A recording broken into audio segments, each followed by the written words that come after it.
Hey everyone, what's up? It's me, lo-fi musician and producer, Sirens. And this is where I hang out on the internet and talk about anything related to music. It can be anime, comic books, gear, whatever it is, you can find it here. And today, I want to talk to you about something that I think is going to be making a big comeback in 2025, and that is music videos. Now, before we dive in and talk about it, don't forget to like, comment, and subscribe. So, why do I think music videos are going to make a comeback in 2025? Well, if you had asked me this in December of last year, I would have pointed to the fact that TikTok is, probably going away.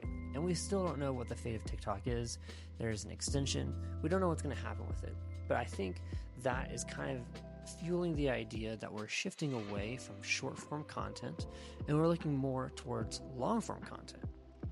Now, even if TikTok does stay, I think there's an opportunity for music videos to make a comeback, but in a unique way, because TikTok, YouTube, and even Instagram, they're increasing how long each reel or post or whatever can be.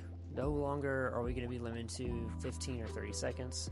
TikTok, it upped it to, I think, like an hour, and YouTube has also upped it to a minute to 3 minutes. So you can post an entire music video within that time frame. And Instagram, kind of trailing behind with how long it could be, but you can still cut up your video into a couple different sections and post it so people can just swipe whenever they're ready. I mean, how many times have I watched a TikTok video and it said 1 of 7 and I'm still swiping to see the next video? Pretty often. So I think there's still an opportunity for Instagram to jump in on the music video action that I think will happen in 2025. Now, apart from TikTok going away, potentially, why do I think it's going to come back? Well, one of the biggest indicators I have is this past Super Bowl. Kendrick Lamar tore it up, had an amazing performance, and the message behind everything, with his piece of Drake to everything with the Super Bowl and all that stuff, like his lyrics, they just deliver a great message, and people tune in to a message. So I think if we're going to have music videos come back or, put all the money into a video, we need to make sure the message is there, because so many people watch that performance not only because it's part of the Super Bowl, but it was just a great performance.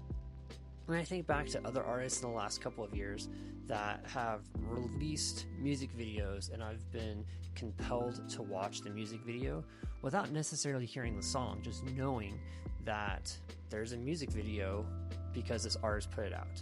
And one great example I have for that is Childish Gambino. Now, it's been a while, but he did release a music video for This Is America. That was several years ago.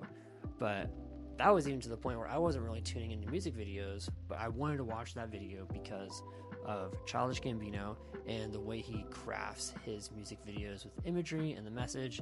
And I watched that music video probably like 12, 15 times in like a week, trying to be like, man, I understand this message, I appreciate the message, and I support it. So I think in the same way that people are kind of taking Kendrick Lamar's Super Bowl performance and turning it into a meme and saying they relate to it and they understand it, they've been there before, music videos have that same opportunity to do that again in 2025. But the important aspect is getting that message across. So how does that translate to people like me in the lo-fi music scene or people that do instrumental music? Well, we got to find out what our message is. We may just be writing music because it's a outlet and it's a chill way for us to relax and we want to have those chill beats. But for other people that listen to our music, there could be a message for them. They take our songs and they sometimes give our songs meanings and messages for themselves. So it could be a good opportunity to reach out to your fans and say, if you like my song, what do you think is a message that you've gained from it or has been a soundtrack for a moment in your life? You might be surprised to learn what your fans say about your music and how it's maybe helped them through different times or helped them focus or study. And then you can take that message and turn that into a music video.